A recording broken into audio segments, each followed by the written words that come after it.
As to the theatrical legends, which aimed at showing Roustan as a fierce man, a sort of executioner attached to the person of the emperor, is it necessary to go into them?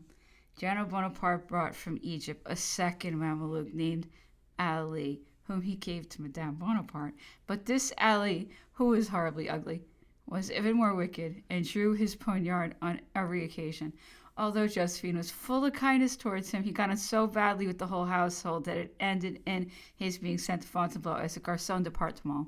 To replace him just before 1811, the emperor took into his service Louis Etienne Saint Denis, who was then, it seems, only 13 or 14 years of age, and who, although born at Versailles, was nonetheless called Ali as soon as he entered the household and took the costume of a Mameluke. Saint Denis, called Ali, was from the first accompanied the emperor on campaign. In 1814, he was shut up in Mayence, and as soon as he could, rejoined his master in the island of Elba.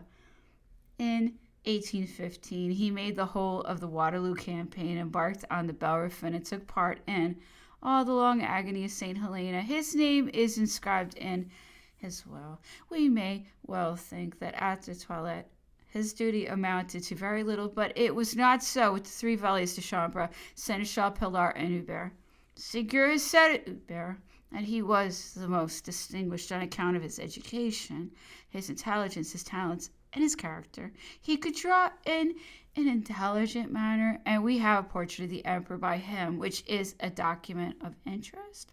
Hubert, who with Pilar followed his master to the island of Elba, re-entered his chamber in 1815. Seneschal and Pilar had then been made steward of castles. It is necessary to show by figures how Napoleon treated all this little world. The wages of the valets de chambre, 2,400 francs, in addition to the livery at 1,200 francs, were increased by an allowance of 6 francs a day on campaign, with an addition of gratuities varying from 1,500 to 3,000 francs a head. If one of them married, the emperor gave him 6,000 francs. It is true that, if not in Paris, at least on campaign, the calling was a hard one, and they ran risks. The necessity of making provision for services somewhat scattered all over Europe, at all the places which the emperor might be called on to visit, explains the numbers of valets de chambre attached to his toilet, to whom must still be added Charvet, the keeper of the wardrobe, and 3 valets of the wardrobe, who also took their turns in going on campaign. One of them, Clement, died on the return from Russia, and some garçons d'appartement. Napoleon, from the first days of his success, showed a lordly desire to be waiting on.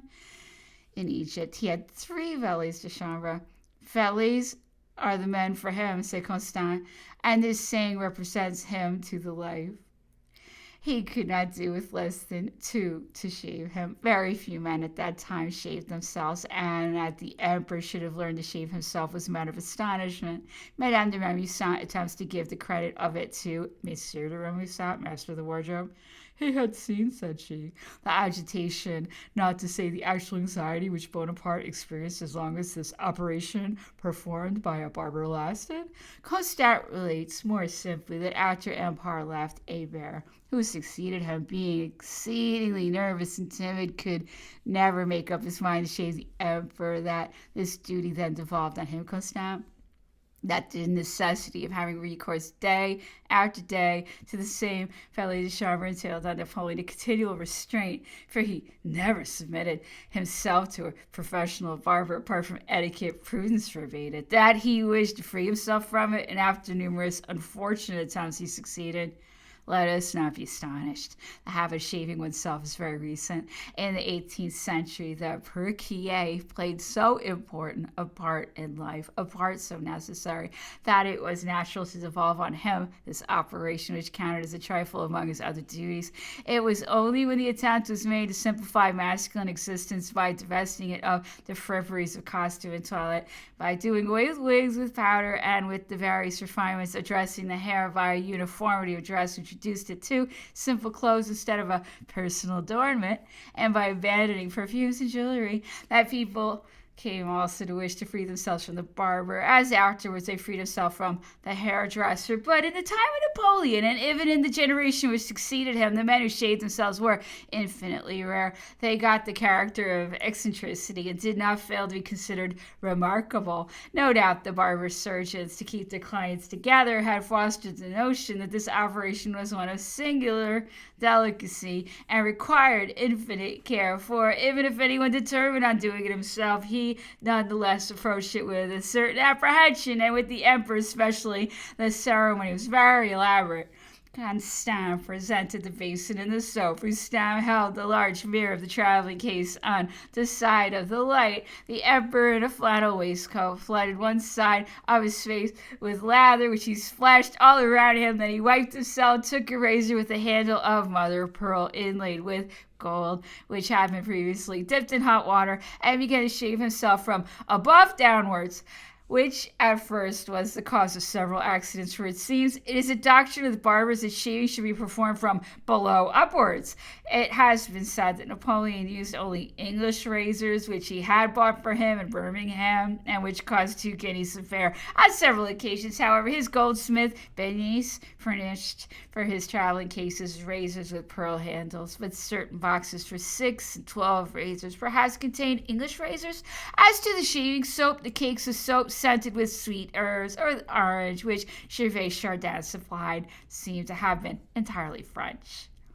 As soon as the emperor had shaved one side of his face, everyone turned round. Roustan, with his mirror, passed from right to left or from left to right, following the light, and the operation continued. The emperor, before finishing, asked everyone if he was well shaved. Cheerful and fond of a joke, he commonly pulled the ears of his valets de chambre if he discovered that a hair had escaped him. His beard was thick, rather hard, and appears to have varied in color, but this is supposition rather than a matter of certainty. Never at any period of his life, except during his last days of St. Helena, did he miss being shaved. A beard of a week's growth was a phenomenon with him. From a few hairs which have been seen preserved in collections, no decision can be formed as to their color.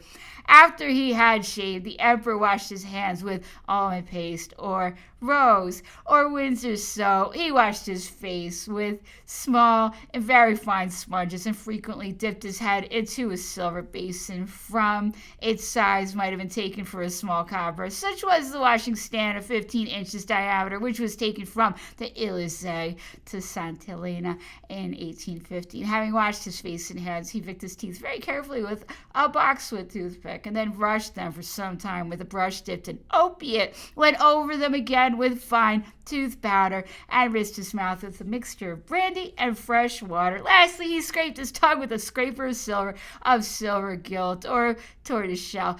It was to these minute precautions that he attributed the perfect preservation of all his teeth, which were beautiful, strong, and regular. During the whole of his reign, he never appears to have had recourse, except for scaling to Dubois, his surgeon dentist, born on the list for 6,000 francs, and the recipient of a gold traveling case, the instruments in which were for the exclusive use of the emperor.